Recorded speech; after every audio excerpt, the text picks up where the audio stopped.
fenomena hukum dalam aspek ekonomi ditinjau dari segi sosiologi hukum. Baiklah, saya akan memperkenalkan diri. Nama saya Wanda Novit. Saya Bella Fitri. Saya Nana Jessica. Saya Muhammad Akmal, NPM 2209. Kali ini Dan selanjutnya materi yang pertama kami bacakan adalah Pengetahuan.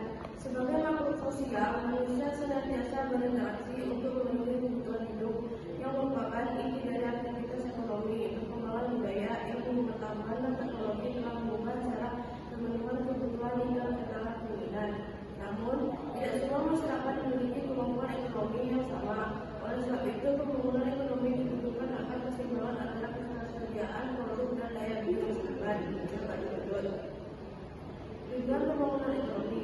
Pembangunan ekonomi bertujuan mendukung ketersediaan barang dan jasa serta meningkatkan daya beli masyarakat. Tujuan ini dijabarkan menjadi 4: memaksimalkan tenaga kerja dan output, mencapai pertumbuhan ekonomi, menjaga kestabilan harga, dan menstabilkan neraca pembayaran. Ilmu pengetahuan dan teknologi berperan besar dalam mendukung mencapai tujuan ini. Kondisi ekonomi saat ini. Pada abad ke-21, kebutuhan manusia telah melampaui kebutuhan dasar menuju pemenuhan gaya hidup dan pelayanan berkualitas.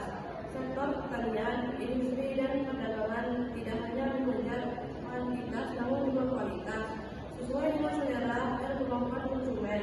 Secara umum, kondisi ekonomi menunjukkan kemajuan. Pada saat meski potensi untuk berkembang lebih jauh masih terbuka lebar. Selanjutnya, manusia sebagai agen pembangunan ekonomi. Dalam pembangunan ekonomi, manusia berperan sebagai produsen dan distributor. Produsen memikirkan kualitas, dan efisiensi produksi agar kebutuhan pasar terpenuhi secara tepat dan ekonomis. Distributor, di sisi lain, bertugas menyalurkan produk secara efektif, memperhatikan keseimbangan antara permintaan dan penawaran, serta memastikan barang sampai pada konsumen sesuai ekspektasi. Pentingnya hukum dalam pembangunan ekonomi. Karena manusia sebagai produk ekonomi rentan terhadap penyimpangan etika dan moral. Hukum dibutuhkan sebagai perangkat pengendali. Hukum diharapkan mampu menjaga keseimbangan, ketertiban, dan keselarasan dalam interaksi sosial ekonomi. Ia menjadi norma kolektif yang disepakati bersama sebagai pedoman dalam berperilaku dan berinteraksi. Tantangan dalam mendefinisikan hukum. Hukum sulit didefinisikan secara tunggal karena sifatnya luas dan kompleks.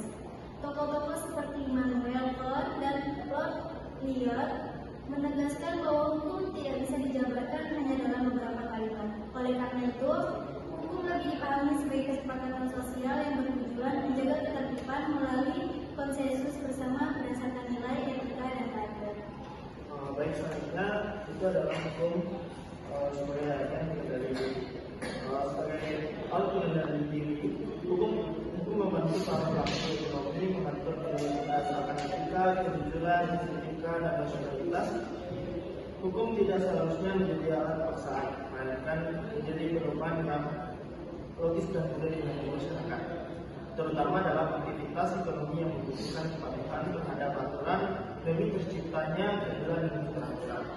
Selanjutnya itu adalah hukum sebagai aturan sosial yang hidup.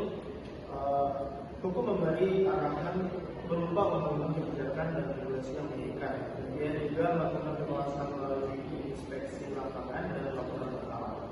Dengan adanya hukum, konflik dapat dihindari dan jika terjadi selain secara adil, hukum memberikan kepastian dan kejelasan prosedur bagi semua pihak yang terlibat dalam dunia ekonomi. Yang berikutnya ada fungsi hukum dalam ekonomi. Hukum memiliki 3 fungsi utama yang dalam konteks ekonomi. Yang pertama, menciptakan ketertiban, menyelesaikan perselisihan, dan memberikan perlindungan hukum.